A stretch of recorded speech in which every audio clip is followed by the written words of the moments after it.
Hello class, कैसे हो आप लोग। मुझे आशा है आप घर पर स्वस्थ व सुरक्षित होंगे और इसके साथ साथ अपनी पढ़ाई पर भी विशेष ध्यान दे रहे होंगे। बच्चों, आप लोग पढ़ाई कर रहे हैं ये दिखाई दे रहा है, लेकिन कई बच्चे उनमें ऐसे हैं जो कार्य को समय पर पूरा भी नहीं कर रहे हैं और ना ही अपने कार्य को अच्छे तरीके से कर रहे हैं। लापरवाही बच्चों ठीक नहीं है, क्योंकि आप जानते हैं कि यदि आप कार्य को नहीं करेंगे तो आप परीक्षा कैसे देंगे। जितना हम आपको समझा रहे हैं, पढ़ा रहे हैं, उतने पाठों से ही आपके पास परीक्षा में कार्य आएगा। यदि आप अपना कार्य नहीं करेंगे तो आप कैसे परीक्षा देंगे। इसलिए बेटा, बिल्कुल भी लापरवाही नहीं करनी है। आप लोगों को बहुत अच्छे से पाठ को पढ़ना है और समझना है। आज मैं आपको हिंदी साहित्य का पाठ 3 शिष्टाचार वाचन करवा रही हूँ और समझा रही हूँ। ये बहुत छोटा सा पाठ है, आप लोग इसको ध्यान से देंगे। आज मैं इस पूरे पाठ का आपको वाचन भी करवा दूंगी और आपको समझा भी दूंगी। ठीक है, आप लोग ध्यान से देखेंगे और समझेंगे। अगर आप एक बार नहीं समझ में आता, उस पाठ को फिर पढ़ेंगे, दोबारा पढ़ेंगे, तीसरी बार पढ़ेंगे, तो आप जब आप उसको पढ़ते रहेंगे तो आपकी समझ में इसके प्रश्नोत्तर स्वयं ही आ जाएंगे। ठीक है, तो चलिए अब हम पाठ का वाचन करेंगे। संसार में व्यक्ति अपने उच्च पद, पढ़ाई लिखाई व धन दौलत से नहीं, बल्कि अपने शिष्ट व्यवहार के कारण ही जाना जाता है। इसलिए हम जीवन में कितना भी आगे बढ़ जाएं, परंतु हमें हमेशा विनम्र और परोपकारी बने रहना चाहिए। ये कहानी जो है, 2 दोस्तों की कहानी, 2 विद्यार्थियों की कहानी है। उसमें बताया गया है कि कैसे उनका व्यवहार है, कैसे वो शिष्ट है, कैसे वो अशिष्ट है। ठीक है, कौन सा विद्यार्थी सभ्यता पूर्वक रहता है और कौन सा असभ्य बन जाता है। तो चलिए, हमारे घर के पास में 2 विद्यार्थी रहते हैं, प्रदीप और भुवन। प्रदीप जब कभी मेरे पास आता है, पहले हाथ जोड़कर नमस्ते करता, फिर चाचा जी कहकर मुझसे बात करता है और बहुत ही मृदुल और शांत स्वर में बोलता है। मृदुल मतलब कोमल, मुलायम। किंतु भुवन दूसरी तरफ बात करता है, दूर से चिल्लाता हुआ आता है, मुन्ने के बाबूजी, आपको मेरे बाबूजी बुला रहे हैं। आसपास के सभी लोग प्रदीप की प्रशंसा करते नहीं थकते और भुवन के व्यवहार पर सबको हंसी आ जाती है। यह तो भुवन पढ़ने में तेज है और प्रदीप की अपेक्षा उसका स्वास्थ्य भी अधिक अच्छा है, फिर भी लोगों की प्रशंसा का पात्र प्रदीप ही है। इसका कारण है कि प्रदीप की बोलचाल, व्यवहार जो लोगों का मन मोह लेता है। दूसरे शब्दों में कहें तो प्रदीप का व्यवहार शिष्ट है, जबकि भुवन का अशिष्ट है। क्या बता रहे हैं 2 बच्चे, जो कौन कौन है, भुवन और प्रदीप। भुवन का स्वभाव कैसा है, बहुत कठोर। लेकिन प्रदीप कैसा है, बहुत ही मृदुल स्वभाव का। मृदुल मतलब कोमल स्वभाव का, वो बहुत शांत स्वर में बोलता है। लेकिन भुवन कैसी बातें करता है, दूर से चिल्ला कर आता है, मुन्ने के बाबूजी, आपको मेरे बाबूजी बुला रहे। करते ना बच्चे ऐसे। आसपास के सभी लोग प्रदीप की प्रशंसा करते नहीं थकते और भुवन के व्यवहार पर सबको हंसी आती है। आसपास के लोग जब देखते हैं, उन दोनों के व्यवहार में अंतर देखते हैं कि किस तरह से प्रदीप का व्यवहार है और किस तरह से भुवन का व्यवहार है, तो उसकी प्रशंसा भी होती है और दूसरे की बुराई भी होती है। हालांकि भुवन पढ़ने में तेज है, प्रदीप से तेज है पढ़ने में, और स्वास्थ्य भी उसका अच्छा है, लेकिन फिर भी प्रशंसा का पात्र कौन है। फिर प्रशंसा किसकी होती है, जो कि उसकी बोलचाल, किसकी बोलचाल, प्रदीप की। और जो उसका मन, लोगों को जो मन मोह लेता है, उसकी बोलचाल, उसका शांत स्वभाव। लेकिन दूसरे शब्दों में कहें तो प्रदीप का व्यवहार शिष्ट है, जबकि भुवन का अशिष्ट है, यानी सभ्य व्यवहार किसका है, प्रदीप का। और भुवन का कैसा है, असभ्य। अशिष्ट मतलब असभ्य। समाज में शिष्ट बनकर रहने के लिए शिष्टाचार के नियम जानने चाहिए और उन्हें अपनी आदत में सम्मिलित कर लेना चाहिए। यह भी ध्यान रखना चाहिए कि अलग अलग समाज में शिष्टाचार के नियम अलग अलग हैं, यद्यपि उनके आधार प्रायः समान है। भाई, हमें समाज में रहना है तो हमें शिष्ट बनकर रहना, इसके लिए हमें शिष्टाचार के नियम जानने बहुत जरूरी है और उन नियमों को हमें अपनी आदतों में भी सम्मिलित कर लेना चाहिए। यह भी ध्यान रखना चाहिए कि अलग अलग समाज में शिष्टाचार के नियम भी अलग अलग हैं। आप कहते हैं ना हम लोग कि हम जहां जाते हैं जैसे उस रंग में ढल जाते हैं, यानी हमें समाज को देखकर अपने व्यवहार में बदलाव लाना पड़ता है। यद्यपि उनके आधार प्राय समान ही होते हैं, लेकिन शिष्टाचार के नियम तो हर जगह समान ही होते हैं। शिष्टाचार में सबसे पहले विनम्रता आती है। हमारी वाणी में, हमारे व्यवहार में विनम्रता खुली होनी चाहिए।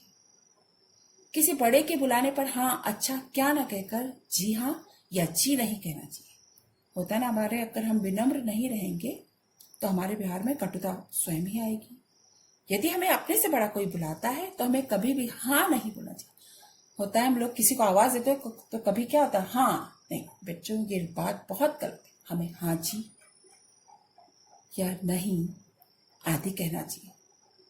हाँ अच्छा क्या ये शब्द अशिष्टता की निशानी बताते हैं। किसी की बात का उत्तर ऐसे नहीं देना चाहिए कि सुनने वालों को लगे कि लठ मारे जाए। यानी हम जब किसी की बात का कोई उत्तर दे रहे हैं तो सुनने वाला ये ना समझे कि हम उनकी बातों का उत्तर जो दे रहे हैं बहुत कटुतापूर्वक। लठ मारना मतलब हम बहुत गलत तरीके से। हमें हर किसी की बात का जवाब जो है विनम्रतापूर्वक देना चाहिए। विनम्रता केवल बड़ों के प्रति ही नहीं होती, बराबर वालों और अपने से छोटों के प्रति भी विनम्रता और स्नेह का भाव होना चाहिए। विनम्रता केवल हमें ये नहीं कि हमें बड़ों के साथ ही करनी, हमें तो अपने छोटों के साथ नम्र स्वभाव कर परिचय देना चाहिए और स्नेह का भाव, प्यार का भाव रखना चाहिए। सभी से बोलते हुए हमारी आवाज में मिठास रहनी चाहिए, कटुता या कर्कशता नहीं। कठोर नहीं होनी चाहिए हमें किसी के, हमारे सामने जब चाहे वो छोटा हो चाहे बड़ा हो, हमें किसी के आगे कठोर नहीं बनना है। विनम्रता केवल भाषा की वस्तु नहीं, हमारे कर्म में भी विनम्रता होनी चाहिए। अपने यहाँ किसी के आने पर हमें खुशी से उसका स्वागत और यथोचित सत्कार करना चाहिए। विनम्रता केवल बोली में नहीं होनी चाहिए, मतलब किसी के साथ बात करते हुए विनम्र नहीं बनना, हमें कार्य करते हुए भी विनम्र होना चाहिए। यदि कोई हमारे घर आता है तो हमें उसका भगत करनी चाहिए, उसका सत्कार करना चाहिए। अपने से बड़े और सम्मानित व्यक्तियों के बैठ जाने के बाद ही हमें बैठना चाहिए। महिलाओं के प्रति हमारे व्यवहार में और भी विनम्रता होनी चाहिए। बस या रेल में किसी महिला को खड़ा हुआ देखकर अपनी सीट उन्हें बैठने के लिए दे देनी चाहिए। महिलाओं के प्रति हमारे व्यवहार में और भी विनम्रता होनी चाहिए। बस या रेल में जब हम यात्रा कर रहे हैं और अगर हमारे सामने कोई महिला खड़ी है तो हमें तुरंत खड़े होकर उसको अपनी सीट दे देनी चाहिए। विनम्रता और दीनता में अंतर है। विनम्र होते हुए भी हमें अपने स्वाभिमान की रक्षा करनी है।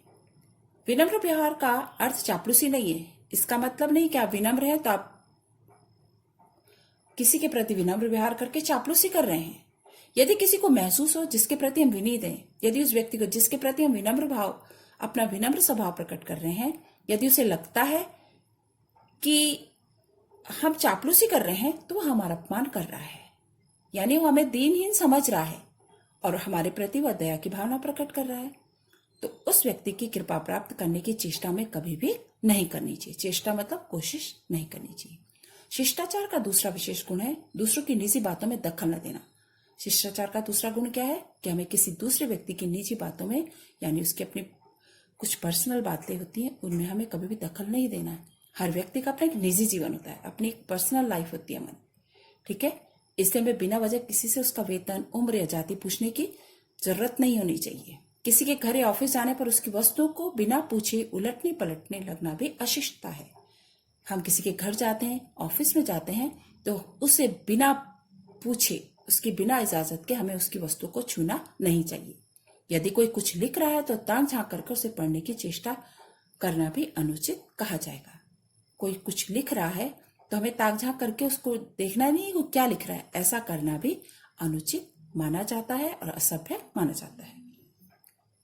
यदि कोई हमारे लिए कुछ कष्ट उठाकर कोई काम करता है तो हमें उसके प्रति अपनी कृतज्ञता अवश्य प्रकट करनी चाहिए, ठीक है। धन्यवाद जरूर कहना चाहिए हमें। इसका सबसे सरल उपाय है धन्यवाद देना। यदि किसी ने हमारे लिए कोई कार्य किया है तो हमें उसे धन्यवाद देना है। यदि बस या रेल में कोई अपनी जगह हमें बैठने के लिए देता है तो उसे धन्यवाद अवश्य देना चाहिए। धन्यवाद शब्द बोलते समय ऐसा लगना चाहिए कि हम उसे दिल से धन्यवाद दे रहे हैं, केवल ऊपर से नहीं। यदि किसी ने हमारा कोई कार्य किया है तो हम उसे धन्यवाद कहते हैं ना, लेकिन धन्यवाद बोलते समय भी हमारा ऐसा भाव होना चाहिए, ऐसे नम्र स्वभाव से हमें उसे धन्यवाद कहना है कि ऐसा लग रहा हो मानो कि हम उसे दिल से धन्यवाद दे रहे हैं, ना कि दिखावे से, ऊपर ऊपर से नहीं। खाना खाते समय कुछ बातों का विशेष ध्यान रखना चाहिए। हमें खाने में अधीरता नहीं दिखानी चाहिए। चबाने में मुंह से आवाज करना अच्छा नहीं माना जाता। जब हम खाना खाते हैं तो हमें इस बात का विशेष ध्यान देना चाहिए कि हम जल्दीबाजी में खाना ना खाएं। और जब हम खाने को चबाते हैं तो हमारे मुंह से आवाज भी नहीं आनी चाहिए। चप चप बहुत तेजी से आवाज करके भी नहीं खाना है। हमें खाने में अधीरता नहीं दिखानी। चबाने से मुंह की आवाज नहीं आनी चाहिए।